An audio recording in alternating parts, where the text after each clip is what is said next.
میں کوئی 10 چیزوں کا تذکرہ کرنا چاہتا ہوں جس سے عمل قبول نہیں ہوتا۔ سب سے پہلی بات، قربانی ہو یا کوئی بھی عبادت ہو، جو شرک کرنے والا انسان ہے اس کا کوئی عمل قبول نہیں ہوتا۔ وَلَوْ أَشْرَكُوا لَحَبِطَ عَنْهُمْ مَا كَانُوا يَعْمَلُونَ۔ اللہ نے نبیوں کا، پیغمبروں کا، چنیدہ ہستیوں کا، چنے ہوئے لوگوں کا، جن کو اللہ نے چنا، سلیکٹڈ جو اللہ تعالیٰ نے لوگ بنائے، ان کے بارے میں کہہ دیا اگر انبیاء بھی شرک کرے تو ان کا بھی کوئی عمل قبول نہیں۔ اس لیے شرک کے قریب نہ جائے، زبان کا شرک ہو یا عمل کا شرک ہو۔ اللہ کی ذات میں، اللہ کی صفات میں، اس کی ربوبیت میں، اس کی الوہیت میں، اس کی اسماء و صفات میں کسی کو شریک نہ کرے۔ وہ ذات کے اعتبار سے بھی بے مثال ہے۔ لیس کمثلہ شیء وہو السمیع البصیر۔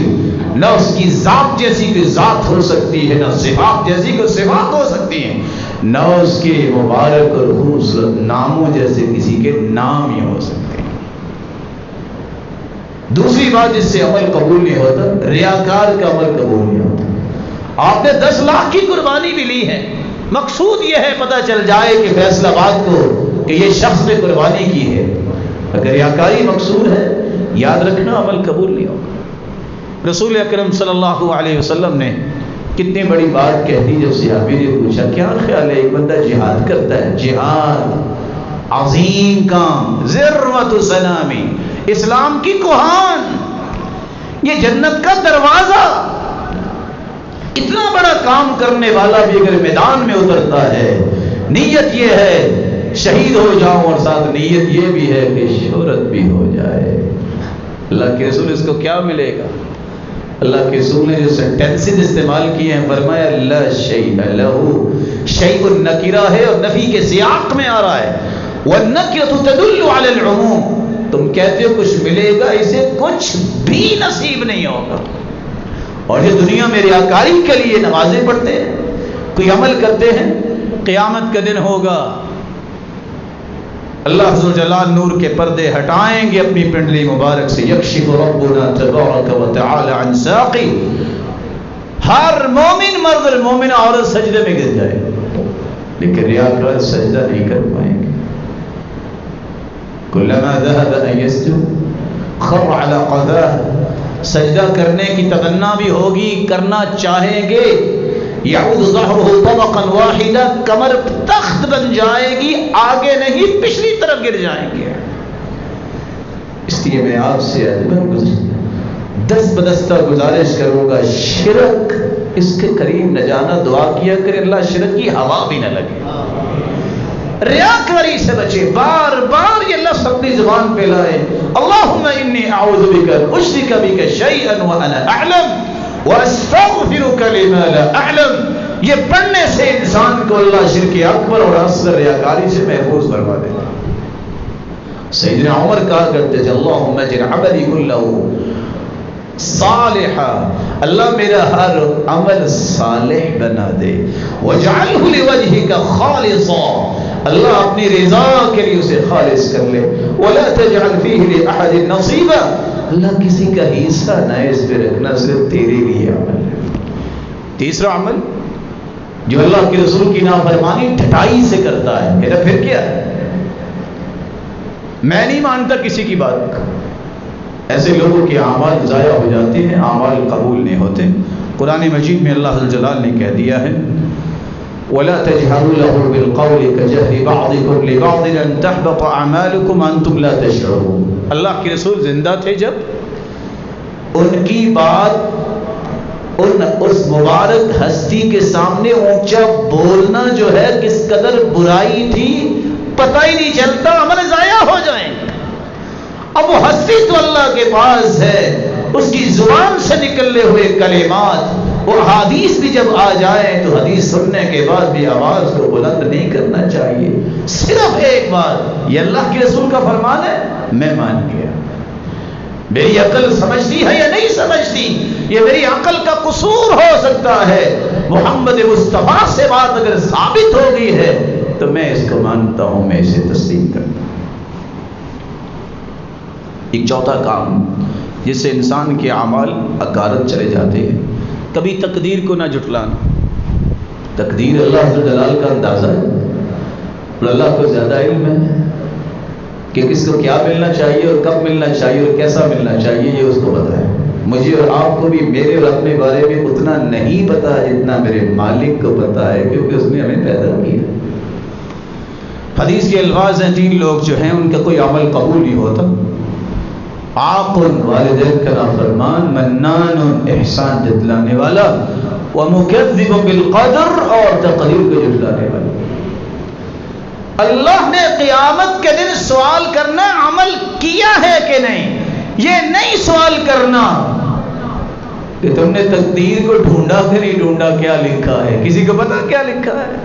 جب برائی کر لیتا ہے کہتا ہے تقدیر میں لکھا ہے، اگر کوئی نیکی اور اچھائی ہو جائے، کوئی انعام مل جائے، کہتا ہے دیکھا یہ میری پاورز ہیں، یہ میری تکنیک ہیں، یہ ٹیکنیکس کی وجہ سے میں نے یہ کام کیا، وہ بھی اللہ نے لکھا تھا۔ اور میرے بھائی، وہ بھی اللہ نے تمہیں انعام دیا ہے۔ کسی بھول میں جا کے اپنے آپ کو خسارے میں نہ لے جاؤ۔ 5واں کام جس سے عمل ضائع ہو جاتا ہے، حدیث میں آتا ہے جو کسی کاہن نجومی کے پاس جاتا ہے۔ آج ایمان اتنے کمزور ہو گئے، لوگ اونٹ کی ہڈیاں چھپا رہے ہیں، جادو نہیں ہوتا۔ اور بعض لوگ کہتے ہیں کہ اونٹ کی ہڈی رکھنے سے بندہ مالدار ہو جاتا ہے۔ اللہ آپ سب کو سلامت رکھے۔ یہاں جتنے مالدار ہیں، کیا ان کے گھر میں ہڈیاں ہی پڑی ہیں تبھی مالدار ہوئے ہیں؟ وہ اللہ نے انہیں مال دیا ہے۔ یہ دقیانوسی باتوں کو چھوڑو مسلمانوں، اپنے عقیدے پہ آؤ، منہج پہ آؤ۔ کسی بابے کے پاس، نجومی بابے کے پاس مت جاؤ، کسی پامس کے سامنے ہاتھ نہ پھیلاؤ۔ حدیث میں آتا ہے جو کسی کاہن نجومی کے پاس جاتا ہے، صرف پوچھ لے، بتاؤ میری قسمت کیسی ہے، پوچھنے پر ہی 40 دن کی عبادت قبول نہیں ہوتی۔ اور جو تصدیق کر دے کہ اس نے سچ کہا ہے، وَقَدْ كَفَرَ بِمَا أُنزِلَ عَلَى مُحَمَّدٍ، اس نے تو اللہ کے رسول پہ نازل ہونے والے قرآن کا انکار کر دیا۔ ویسے ایک راز کی بات ہے، اگر یہ کبوتر لے کے جو فٹ پاتھ پہ بیٹھا ہے، اگر اتنا ہی یہ کرمی والا ہوتا تو یہ فٹ پاتھ پہ زندگی گزارتا ہے، اس کی کچھ 6-8 کنال کی کوٹھی ہوتی۔ یہ دھکے کھا رہا ہے، ون سمنی جو ہے اس کے سامنے دھول آتی ہے اور بیٹھا ہے، اور آپ کو قسمت بتا رہا ہے۔ بعض لوگوں کو اللہ نے بڑی جرت دی ہوتی ہے، وہ ہمارے ایک ساتھی تھے، اتفاق سے ان کی 2 شادیاں تھیں۔ وہ کہتا ہے جی سر ذرا ہاتھ دیکھیے گا، میری شادی نہیں ہو رہی۔ اس نے کہا ابھی 5 سال انتظار کرو۔ اس نے 1 لگائی۔ اس نے کہا میں نے دیکھنا یہ تھا کہ تم کرتے کیا ہو۔ دوسرا کہتا جی میرا بھی ہاتھ دیکھیں، میں آپ کو تھپڑ ماروں گا کہ نہیں ماروں گا۔ وہ بیچارہ ڈر گیا، اگر میں نے کہہ دیا ماروں گا پھر تو اس نے مارنا ہی مارنا، اگر میں نے کہہ دیا کہ نہیں مارنا اس نے پھر بھی مارنا ہے۔ کہتا جی میری روٹی کی بات ہے تو آپ جانے دے۔ اللہ سے ڈرو، اپنے ایمان کو ضائع نہ کرو۔ 5 وقت کا نمازی ہو، صبح و شام کے اذکار کا پابند ہو، اس کو کیا مسئلہ ہے کہ وہ نجومیوں کے پاس جا کے اپنا ایمان جو ہے وہ ختم کر لے۔ جو نجومیوں کے پاس جاتا ہے، اس طرح کے بنگالی بابوں کے پاس جاتا ہے، اس کے اعمال اکارت چلے جاتے ہیں۔ 6واں عمل جس سے عمل قبول نہیں ہوتا، حرام لقمہ جب پیٹ میں جائے تو عمل قبول نہیں ہوتا۔ اللہ سب کو حلال اور وافر نصیب فرمائے کہ وہ حرام کی طرف سوچے بھی نہ۔ 7ویں بات، جو قتل کرتا ہے کسی مسلمان کو، صرف قتل نہیں کرتا، ثم اعتبر بقتل، فخر بھی کرتا ہے۔ اڑایا کہ نہیں اڑایا؟ ایسا فخر کرنے والا لم يقبل منه صرف ولا عدل، ایسے شخص کے بھی کوئی فرضی عبادت اور نفلی عبادت قبول نہیں ہوتی۔ 8واں شخص، شراب میں دھت رہنے والا، اس کا عمل بھی قبول نہیں ہے۔ الخمر ام الخبائث، یہ خباثوں کی ماں ہے۔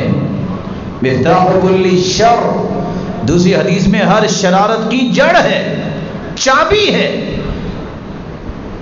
شرابی تو ایسا ہے کہ عابدی وزن کسی بت کا جیسے پجاری ہے، وشارب الخمر کعابد اللات والعزى، صحیح الجامع کی روایت ہے شرابی تو ایسا ہے یہ لات اور عزیٰ کی عبادت کرنے والا ہے۔ رسول اکرم صلی اللہ علیہ وآلہ وسلم نے اس لیے فرمایا تھا جن 3 لوگوں میں جنت حرام ہے ان میں ایک وہ بھی ہے مدمن الخمر، جو شراب میں دھت رہتا ہے۔ اللہ ہم سب کو محفوظ فرمائے۔ جو ایک گلاس شراب پی لیتا ہے لن تقبل له صلاة 40 صباحا، 40 دن تک اس کی نماز قبول نہیں ہوتی۔ ایک نواں عمل بھی ہے، آپ بغیر وضو کے نماز پڑھتے ہیں، آپ کی نماز قبول نہیں ہوگی، خیال کیا کریں۔ شک آ گیا ہے فوراً وضو کریں، وضو کے بغیر نماز نہیں ہوتی۔ حدیث میں آتا ہے ایک شخص کو حکم ہوا اس کو 100 کوڑے لگائے جائے، روتا رہا، اللہ سے معافی مانگتا رہا، حکم ہوا 1 کوڑا لگائیں، 1 کوڑا اسے لگایا گیا، فامتلأ قبرہ نارا، اس کی قبر آگ سے بھر گئی۔ پوچھتا ہے علی ما جلدتمونی، کیوں مجھے مار رہے ہو؟ جواب ملا انک صلیت صلاة واحدا بغیر طہور، تم نے ایک نماز بغیر وضو کے پڑھی ہے۔ یہاں ذمہ داری ہے اساتذہ کی جو کہیں پڑھاتے ہیں، بچوں پہ اتنا روک نہ ڈالیں کہ اگر ان پہ غسل فرض ہے اور انہوں نے وضو نہیں کیا تو بغیر وضو کے کہیں نماز نہ پڑھے۔ والدین کو بھی اللہ سے ڈر جانا چاہیے، وہ اپنی اولادوں کی بھی نگرانی کریں کہ کہیں ان کے خوف سے بغیر وضو کے نماز نہ پڑھے، ان کے اندر اللہ کا خوف آنا چاہیے۔ اللہ کے رسول صلی اللہ علیہ وآلہ وسلم نے یہ بھی فرمایا جو عورت خوشبو لگا کے مسجد آتی ہے اس کی نماز بھی قبول نہیں ہوتی۔ ایما امرأة تطیبت ثم خرجت الى المسجد لم تقبل لها صلاة حتى تغتسل، جو خوشبو لگا کے مسجد میں آتی ہے عورت جب تک وہ غسل نہیں کر لیتی اس کی نماز ہی قبول نہیں۔ ایسا عطر لگا کے نکلے جو مردوں تک عطر کی خوشبو پہنچے۔ اللہ کے رسول نے تو اتنی بڑی بات کہہ دی، فرمایا یہ تو زانیہ عورت ہے۔ اور تیسری روایت کے الفاظ ہیں جس نے خوشبو لگائی ہے فلا تقربن طیبا، جو مسجد جانا چاہتی ہے وہ خوشبو کے قریب نہ جائے۔ آپ صلی اللہ علیہ وسلم نے یہ بھی فرمایا 3 لوگوں کی نماز تو قبول ہونا دور کی بات ہے، کانوں تک بھی نہیں پہنچتی۔ ایسا امام جو اپنی برائیوں کی وجہ سے لوگ کہتے ہیں اس کے پیچھے نماز نہیں پڑھنی، جھوٹ بولتا ہے، طرح طرح کی ایسی برائیاں ہیں، وہ کہتے ہیں اس کے پیچھے نماز نہیں پڑھنی۔ یہ پڑھاتا بھی ہے، اس کے کانوں کے اوپر تک نماز نہیں جاتی۔ بہت مہم کام ہے، اس لیے اس مہم کام کے اختیار کرنے والوں کو بڑی احتیاطیں برتنی پڑتی ہیں۔ اللہ تعالیٰ ان کی حفاظت فرمائے اور انہیں سلامت رکھے، یہی امت کے سروں کے تاج ہیں۔ لیکن اللہ کے رسول صلی اللہ علیہ وسلم نے ایک دوسری بات بھی کہہ دی کہ جو عورت اپنے خامن سے ناراض ہو جائے جب تک راضی نہیں اپنے خامن کو کر لیتی اس کی نماز بھی کانوں تک نہیں پہنچتی۔ وہ الگ بات ہے کہ وہ کہتی ہوگی کہ تم جانتے نہیں ہو میں کون ہوں، میرا باپ کتنا امیر ہے، تم جانتے نہیں ہو میں کتنی پڑھی لکھی ہوں، تیری پڑھائی تیرے پاس ہے، لیکن محمد مصطفیٰ کا دین یہ کہہ رہا ہے تم اگر اپنی پڑھائی کے باوجود خامد کو ناراض کر کے سوتی ہو تمہاری نماز کانوں تک نہیں پہنچتی۔ اور ایسا غلام جب اپنے مالک کی اجازت کے بغیر بھاگ جاتا ہے جب تک واپس نہیں آتا اس کی نماز بھی کانوں کے اوپر تک نہیں جاتی۔ رسول اکرم صلی اللہ علیہ وسلم نے ایک بڑی بات کہہ دی اور یہ بات بھی سننے والی ہے، اذان سنتا ہے اس کے پاس شرعی عذر نہیں ہے اور وہ نماز پڑھنے کے لیے مسجد نہیں آتا، لم تقبل منہ الصلاۃ التي صلى، وہ پڑھ بھی لے گا تو قبول نہیں ہوگی۔ علماء نے بڑی اس پہ تفصیلی گفتگو کی ہے، لیکن بات کتنی بڑی ہے، کوئی شرعی عذر نہیں، کام کاج سارے کر رہا ہے، مسجد نہیں آتا۔ ایسے شخص کی عبادت کے بارے میں کیا کہیں گے؟ حدیث کی نص کیا ہے؟ لن تقبل له صلاۃ، اگر عذر ہو تو ایک نہیں 35 عذروں کا ذکر امام سیوطی نے کیا ہے۔ اس لیے مسجدوں کو آباد کرنا چاہیے۔ اللہ عز و جلال ہمیں ان لوگوں کی صف میں شامل فرمائے۔ مدینے والوں کو جو ڈراتا ہے ایسے انسان کے بارے میں بھی اللہ کے رسول نے فرمایا اس کی فرضی اور نفلی عبادت کو قبول نہیں کیا جاتا۔ جو کسی بدعتی کو جگہ دیتا ہے یا اپنی نسبت تبدیل کرتا ہے، یہ خاندان ہے، کہتا ہے اس خاندان کی تو لوگوں کیا عزت نہیں، اپنا سابقہ لا کر نئے خاندان کا لگا لیتا ہے، نسبت باپ کی طرف نہیں کسی اور کی طرف کر لیتا ہے، خاندان تبدیل کرتا ہے۔ اس پہ اللہ کی بھی لعنت ہے، فرشتوں کی بھی لعنت ہے، پوری دنیا کی لعنت ہے، اس کے فرض اور نوافل کچھ بھی قبول نہیں۔